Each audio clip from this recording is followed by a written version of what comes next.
Good morning everyone, welcome back to my YouTube channel. आज की class में हम करेंगे 7 अफेयरों वाली सीरीज के एपिसोड नंबर 6 का रिवीजन, जो कुमार गुरु सर के द्वारा क्लास करवाई गई है। उनके हैंड रिटन नोट्स का रिवीजन आज की क्लास में हम करेंगे। और इस क्लास के पीडीएफ के लिए हमारे व्हाट्सएप नंबर पर कॉन्टैक्ट करें। और अगर आप हमारे चैनल पर नए हैं तो चैनल को सब्सक्राइब जरूर करें, ताकि डेली आपको ऐसी ही क्लास मिलती रहे जो आने वाले एग्ज़ाम्स के लिए काफ़ी इम्पोर्टेंट होने वाली है। तो आज का हमारा फर्स्ट क्वेश्चन है, मणिपुर का मार्शल आर्ट डांस कौन सा है? तो ये है थांग टा। थांग का मतलब है तलवार और टा का मतलब है ढाल। तो तलवार और ढाल को लेकर किया जाने वाला मार्शल आर्ट है मणिपुर का martial art. Silambam martial art कहाँ का है? तमिलनाडु का है। कलारीपट्टू मार्शल आर्ट केरल का है और इसे सभी मार्शल आर्ट की जननी कहा जाता है। छऊ कहाँ का डांस है? तो ये 3 राज्यों का है, ओडिशा, झारखंड और पश्चिम बंगाल का। पश्चिम बंगाल में है पुरुलिया छऊ, ओडिशा में है मयूरभंज छऊ और सरायकेला छऊ है झारखंड राज्य में। और संस्कृति मंत्रालय के अनुसार 9वां क्लासिकल डांस है छऊ, लेकिन संगीत नाटक अकादमी के अनुसार 8 क्लासिकल डांस भारत में हैं। और 8 कौन कौन से हैं? तमिलनाडु में है भरतनाट्यम, केरल में 2 हैं, कथकली और मोहिनीअट्टम। ओडिशा में है ओडिसी, मणिपुर में है मणिपुरी, असम में है सत्रिया।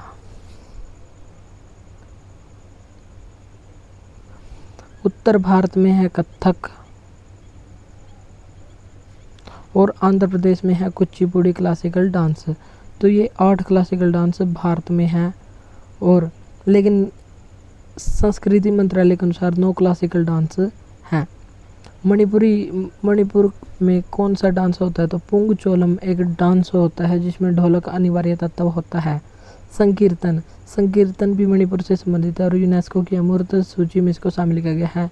लाई हरोबा डांस, नटरास डांस जो रासलीला से संबंधित है, ये भी मणिपुर राज्य से संबंधित है। भद्रकाली मंदिर में पदायनी डांस कहाँ पर होता है? तो ये केरल राज्य में होता है। मुडियट्टू और थय्यम डांस ये भी केरल राज्य के हैं। कर्नाटक के कौन कौन से? कर्नाटक के हैं यक्षगान, ढोलू कुनीथा, करगा, बोलक डांस। तो ये हैं कर्नाटक राज्य के। महाराष्ट्र के हैं लेझिम, लावणी, तमाशा इत्यादि डांस। तमिलनाडु के हैं कुंभी, कावड़ी, अट्टम, कोलाट्टम। और कोलाट्टम तमिलनाडु और आंध्र प्रदेश दोनों में ही किया जाता है। संगीत नाटक अकादमी के अनुसार भारत में क्लासिकल डांस की संख्या कितनी है? 8 है। और सबसे पुराना क्लासिकल डांस कौन सा है? भरतनाट्यम जो तमिलनाडु का है। इसे सादिरट्टम, दासीअट्टम और अगनी अट्टम कहा जाता है। नवीनतम क्लासिकल डांस है सत्रिया जो असम का है और इसके प्रतिपादक शंकर देव को माना जाता है। और सन 2000 में इसको क्लासिकल डांस बनाया गया था और ये शंकर देव के अंकिया नाट पर आधारित है। मोहिनीअट्टम इसका संबंध है केरल राज्य से और इससे संबंधित महत्वपूर्ण कलाकार कल्याणी अम्मा और कनक रेले। मोहिनीअट्टम सुंदर स्त्री के द्वारा किया जाने वाला डांस है और ये ऑलमोस्ट जो एक्ट्रेस होती है उनके द्वारा किया जाता है। कथकली का मतलब जिसमें बाहों का संचालन किया जाता है और कथकली कथक से मिलकर बना है, यानी कि इसमें एक कथा सुनाई जाती है। और केरल में रीता गांगुली इसको करने वाली पहली महिला बनी थी और ये केरल से संबंधित डांस है। कथकली के और अन्य महत्वपूर्ण कलाकार हैं गुरु गोपीनाथ और नारायण मेनन। भरतनाट्यम के महत्वपूर्ण कलाकार हैं रुक्मणी देवी अरुंडेल, वैजयंती माला, पद्मा सुब्रमण्यम और टी बाला सरस्वती को क्वीन ऑफ भरतनाट्यम कहा जाता है और रुक्मणी देवी इसको मंदिरों से बाहर लेकर आई थी। पंडित जसराज का संबंध किस घराने से है? तो पंडित जसराज का संबंध है मेवाती घराने से। मेहर घराना इसका संबंध है जो महत्वपूर्ण स्रोत वादक होते हैं, तो स्रोत वादक जो ऑलमोस्ट स्रोत वादक हैं उनका संबंध है मेहर घराने से। जैसे उस्ताद अलाउद्दीन खान, अमजद अली खान, पंडित रविशंकर इनका संबंध सितार से। अली अकबर खान ये है स्रोत और ये सभी मेहर घराना से संबंधित है। मेवाती घराना अलवर, भरतपुर और हरियाणा क्षेत्र का मेवात से संबंधित है मेवाती घराना। किराना घराना के फाउंडर हैं अब्दुल करीम खान और पंडित भीमसेन जोशी, जिनको सन 2009 में भारत रत्न मिला था। और लता मंगेशकर इनको भारत रत्न मिला था सन 2001 में। और ये भिंडी बाजार घराने से संबंधित है। पंजाबी घराने से संबंधित महत्वपूर्ण तबला वादक हैं जैसे जाकिर हुसैन, अल्लाह रखा खान। और शहनाई से संबंधित कौन है? बिस्मिल्लाह खान है, और इनको पद्म विभूषण जो सेकंड हाईएस्ट अवार्ड है 1980 में और भारत रत्न 2001 में दिया गया था। और इन्हीं के सम्मान में ईरान की राजधानी तेहरान में एक सभागार का निर्माण इन्हीं के नाम पर रखा गया है। संतूर से संबंधित महत्वपूर्ण व्यक्ति कौन है? शिव कुमार शर्मा और भजन सोपोरी। और एक और है रुस्तम सोपोरी जिनका संबंध है सूफियाना घराना से, तो ये भी हमको ध्यान रखना। और सितार से संबंधित है पंडित रविशंकर जिनको 1999 में भारत रत्न दिया गया था, और ये भारत रत्न प्राप्त करने वाले दूसरे संगीतकार बने थे। और पहले संगीतकार कौन थे? तो पहले संगीतकार जिनको भारत रत्न मिला वे थी एम.एस. सुब्बुलक्ष्मी जो कर्नाटक संगीत से संबंधित थी, और 1966 में इन्होंने यूएनओ में सब प्रदर्शन भी किया था। और इनको 1998 में संगीत भारत रत्न अवार्ड दिया गया था। सरोद से संबंधित है अमजद अली खान। तबला से संबंधित है किशन महाराज और जाकिर हुसैन। जाकिर हुसैन को 2023 में पद्म विभूषण अवार्ड दिया गया था। सागा दावा फेस्टिवल इसका आयोजन कहाँ पर किया जाता है? सिक्किम में। और उत्तर प्रदेश में कजरी महोत्सव, कालिंजर महोत्सव, बटेश्वर मेला, देव दीपावली जो बनारस में मनाई जाती है, गंगा पुष्करोलू फेस्टिवल, इन सभी का आयोजन किया जाता है उत्तर प्रदेश राज्य में। मध्य प्रदेश में किया जाता है तानसेन फेस्टिवल, निमाड़ी मिर्च महोत्सव, खजुराहो महोत्सव, मांडू महोत्सव, इनका आयोजन किया जाता है। और अरुणाचल प्रदेश में ड्री फेस्टिवल, मोनपा फेस्टिवल, लोसर, गोरसम केरा फेस्टिवल और मोनपा ट्राइब भी अरुणाचल प्रदेश में ही मिलती है। सिक्किम में कौन सा फेस्टिवल मनाया जाता है? लोसांग, सोनम लोहछर और भूमचू फेस्टिवल मनाया जाता है। यमुनी कृष्णमूर्ति जिनका भी हाल ही में निधन हो गया है 2024 में, और इनको 2016 में पद्म विभूषण पुरस्कार दिया गया, और इनकी ऑटोबायोग्राफी का नाम है ए पैशन ऑफ डांस। और ये दो क्लासिकल डांस से संबंधित है, भरतनाट्यम और कुचिपुड़ी। कुचिपुड़ी आंध्र प्रदेश से और भरतनाट्यम तमिलनाडु राज्य का क्लासिकल डांस है। नंदलाल बोस इनका संबंध इन्होंने कौन सी पेंटिंग बनाई थी? इन्होंने डांडी मार्च का चित्र और सती का देह त्याग का चित्र बनाया था। राजा रवि वर्मा ये किस राज्य से संबंधित हैं? तो ये हैं केरल से संबंधित, और इनको father of modern Indian art कहा जाता है। मधुबनी पेंटिंग का संबंध किससे? मिथिला क्षेत्र से। मिथिला क्षेत्र किसको कहते हैं? जो बिहार और नेपाल की सीमा पर स्थित क्षेत्र है। कालमेजीथू ये कहाँ की है? ये केरल की है, और फर्श पर देवता का चित्र अंकित किया जाता है। वारली पेंटिंग ये है महाराष्ट्र की। फ्रेस्को पेंटिंग है हरियाणा की, और फुलकारी है पंजाब की। वर्तमान में 11 क्लासिकल लैंग्वेज हैं, और 11 कौन कौन सी हैं? तो प्रारंभ में होती थी 6 क्लासिकल लैंग्वेज, लेकिन 2024 में अभी हाल ही में 5 नई क्लासिकल लैंग्वेज बन गई हैं, और टोटल हो गई है 11 क्लासिकल लैंग्वेज।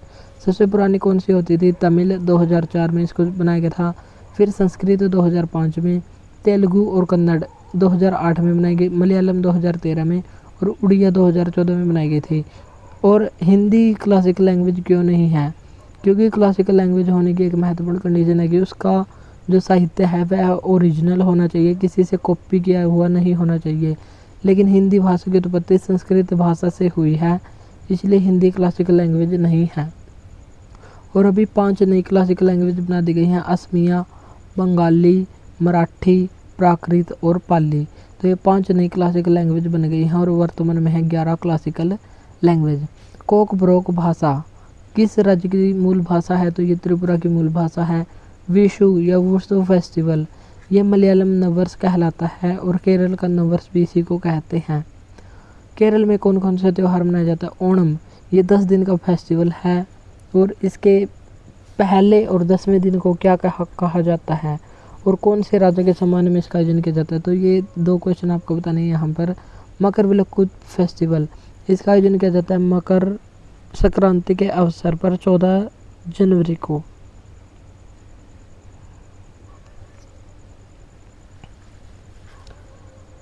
त्रिशूरपुरम फेस्टिवल ये मंदिरों का सबसे बड़ा महोत्सव कहलाता है। अट्टुकल पोंगल यह धार्मिक महिलाओं का सबसे बड़ा धार्मिक समागम कहलाता है। और यदि पूछे पोंगल अकेला पोंगल तो ये तमिलनाडु राज्य से संबंधित और 4 दिन का फेस्टिवल है। और इसका चौथा दिन कन्नू पोंगल कहलाता है, जिसमें कन्या की पूजा होती है। और तीसरे दिन होता है जल्लीकट्टू। जल्लीकट्टू में बैल की पूजा होती है। झारखंड राज्य से संबंधित आदिवासी आबादी का फेस्टिवल कौन सा है? तो यह सरहुल फेस्टिवल। और झारखंड का ही और कौन कौन से डांस हैं, फेस्टिवल हैं? कर्मा फेस्टिवल, श्रावणी मेला और सरहुल इत्यादि फेस्टिवल हैं। एंथुरियम फेस्टिवल ये मिजोरम में मनाया जाता है। जहाँ पीछे यम या लम या टम दिखाई दे तो वहाँ पर होगा मिजोरम स्टेट है। और चाप चारकोट फेस्टिवल इसका आयोजन किया जाता है चिरऊ। इसका आयोजन भी मिजोरम में किया जाता है और इसे ही चिरऊ या बैम्बू डांस कहते हैं। सुरेंद्र नाथ बनर्जी की पुस्तक का नाम क्या है? A nation in making. Narendra Modi की महत्वपूर्ण पुस्तक का नाम है ज्योति पुंज, एग्जाम वॉरियर्स और सोशल हार्मनी। गो बाल गंगाधर तिलक इनकी महत्वपूर्ण पुस्तक का नाम है गीता रहस्य और Arctic home in the Vedas. Pandit Jawaharlal Nehru की महत्वपूर्ण पुस्तक डिस्कवरी ऑफ इंडिया और विश्व इतिहास की झलक। क्रिकेट की महत्वपूर्ण ट्रॉफी कौन कौन से? सी के नायडू ट्रॉफी, ईरानी कप, देवधर ट्रॉफी और रणजी ट्रॉफी। हॉकी से संबंधित महत्वपूर्ण कप कौन से? Rangaswamy cup, Sultan Azlan Shah cup, जिसका आयोजन प्रत्येक वर्ष मलेशिया में ही किया जाता है और अब की बार जापान ने पाकिस्तान को हरा दिया है। Major Dhyan Chand trophy, Murugappa gold cup ये संबंधित हैं हॉकी से। टेनिस का कप कौन सा है? Davis cup. हावमैन कप इसका आंसर बताना आपको कमेंट बॉक्स में। और राइडर कप ये गोल्फ से संबंधित है। फुटबॉल से संबंधित महत्वपूर्ण कप कौन कौन से? सुब्रोतो कप, डूरंड कप, संतोष ट्रॉफी और रोबर्स कप।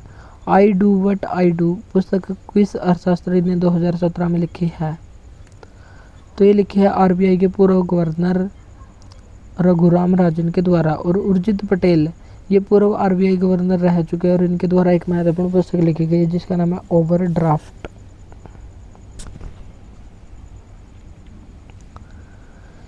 और मनमोहन सिंह ने कौन सी पुस्तक लिखी है? Changing India. और मनमोहन सिंह पर ही संजय बारू के द्वारा एक पुस्तक लिखी गई है एन एक्सीडेंटल प्राइम मिनिस्टर। ऐसा सोमनाथ ये कौन है? ये इसरो के वर्तमान प्रमुख हैं और इनकी ऑटोबायोग्राफी का नाम है शेर जिसने चांदनी पी ली। और ISRO Indian space research organisation इसकी स्थापना 15 अगस्त 1969 को हुई थी और इसका हेडक्वार्टर बेंगलुरु कर्नाटक में स्थित है। दो व्यक्तिगत ओलंपिक पदक विजेता पहली भारतीय महिला कौन है? व्यक्तिगत ओलंपिक मेडल विजेता पहली भारतीय महिला है पीवी सिंधु, जिन्होंने बैडमिंटन में सन 2016 के रियो ओलंपिक में सिल्वर मेडल और 2020 के टोक्यो ओलंपिक में ब्रॉन्ज मेडल जीता था। और दो ओलंपिक मेडल विजेता पहली भारतीय कौन है? तो पहले भारतीय हैं सुशील कुमार, इन्होंने कुश्ती में एक ब्रॉन्ज और एक सिल्वर मेडल जीत लिया है। और एक ही ओलंपिक में दो मेडल विजेता पहली भारतीय खिलाड़ी कौन है? तो ये मनु भाकर, जिन्होंने 2024 के पेरिस ओलंपिक में शूटिंग में 2 ब्रॉन्ज मेडल जीत लिए हैं, एक तो एकल प्रतियोगिता में और एक डबल्स प्रतियोगिता में जीत लिया है। मनु भाकर और सरबजोत सिंह दोनों ने ही जीता है। भारोत्तोलन में पहला सिल्वर मेडल किसने जीता है? मीराबाई चानू ने 2020 के टोक्यो ओलंपिक में जीता है। और टोक्यो ओलंपिक का पहला मेडल कौन सा है? तो ये भी मीराबाई चानू का पहला मेडल है, सिल्वर मेडल। ओलंपिक में पहला पदक विजेता पहली भारतीय खिलाड़ी कौन है? तो यह कर्णम मल्लेश्वरी, जिन्होंने ओलंपिक में पहला पदक जीता और ये महिला बन गई हैं। सन 2000 के सिडनी ओलंपिक में भारोत्तोलन में इन्होंने ब्रॉन्ज मेडल जीता था। ज्ञानपीठ अवार्ड कितनी भाषाओं में प्रदान किया जाता है? तो ये 30 भाषाओं में दिया जाता है। 22 भाषाएं जो संविधान में है और एक है इंग्लिश भाषा और इसमें 11 लाख रुपए इनामी राशि दी जाती है। पहला अवार्ड 1965 में जी शंकर ग्रुप को दिया गया था मलयालम भाषा के लिए और पहली महिला आशापूर्णा देवी को दिया गया था। और पहले व्यक्ति जिनको हिंदी भाषा के लिए ज्ञानपीठ अवार्ड दिया गया तो ये थे सुमित्रा नंदन पंत। और पहली महिला जिनको हिंदी भाषा के लिए ज्ञानपीठ अवार्ड दिया गया ये थी महादेवी वर्मा, जिनको यामा नामक रचना के लिए अवार्ड दिया गया था। और आशापूर्णा देवी के उपन्यास या रचना का नाम क्या है? प्रथम प्रसूति। इनकी महत्वपूर्ण रचना है जो बांग्ला भाषा से संबंधित थी। दादा साहब फाल्के अवार्ड विजेता पहले व्यक्ति कौन है? तो पहले व्यक्ति हैं देविका रानी। और ग्रैमी अवार्ड 2024 ग्रैमी अवार्ड प्राप्त करने वाले पहले भारतीय कौन है? पंडित रविशंकर हैं। और पंडित रविशंकर ने ग्रैमी अवार्ड का प्राप्त किया था 1968 में और 1999 में इनको भारत रत्न अवार्ड भी दिया गया था और भारत रत्न प्राप्त करने वाले ये दूसरे संगीतकार बन गए हैं। इंग्लिश भाषा में पहला ज्ञानपीठ अवार्ड किसको दिया गया था? अमिताभ घोष को दिया गया था। और किस रचना के लिए दिया गया? इसका आंसर देना आपको कमेंट बॉक्स में। दादा साहब फाल्के अवार्ड अभी 2024 में किसको दिया गया है? मिथुन चक्रवर्ती को दिया गया है। एक साल में कितने ग्रैंड स्लैम होते हैं? तो एक साल में 4 ग्रैंड स्लैम होते हैं। और सबसे पहला ग्रैंड स्लैम होता है जो साल के अंत में साल के प्रारंभ में होता है ऑस्ट्रेलियन ओपन, फिर होता है फ्रेंच ओपन, फिर विंबलडन और फिर होता है यूएस ओपन। और साल का अंत और साल का एंड और साल के स्टार्टिंग हार्ड होती है, तो ये दोनों हार्ड कोर्ट पर होते हैं। और फ्रेंच ओपन क्ले कोर्ट पर होता है और इसे ही रोलैंड गैरोस अवार्ड कहा जाता है। और विंबलडन ग्रास पर होता है। और विंबलडन सबसे पुराना है जिसकी शुरुआत 1877 में हुई थी। फिर यूएस ओपन की शुरुआत हुई 1881 में। फिर 10 साल बाद फ्रेंच ओपन की शुरुआत हुई 1891 में। और 1905 में नवीनतम ऑस्ट्रेलियन ओपन की शुरुआत हुई। और 1905 वर्ष एक ऐसा वर्ष था जिस वर्ष सभी ग्रैंड स्लैम हुए थे पहली बार। किंग ऑफ क्ले कोर्ट किसको कहा जाता है? राफेल नडाल को। और राफेल नडाल ने अभी हाल ही में संन्यास की घोषणा भी कर दी है। और सर्वाधिक ग्रैंड स्लैम विजेता कौन है? तो ये नोवाक जोकोविक, जिन्होंने 24 बार ग्रैंड स्लैम जीत लिए हैं। और ये सर्बिया के रहने वाले हैं और सर्बिया की राजधानी का नाम है बेलग्रेड। ओलंपिक का पहले ओलंपिक कब हुए थे? 1896 में एथेंस के यूनान शहर में हुए थे। और ब्रिटिश भारत की ओर से इसमें किसी ने भी भाग नहीं लिया था।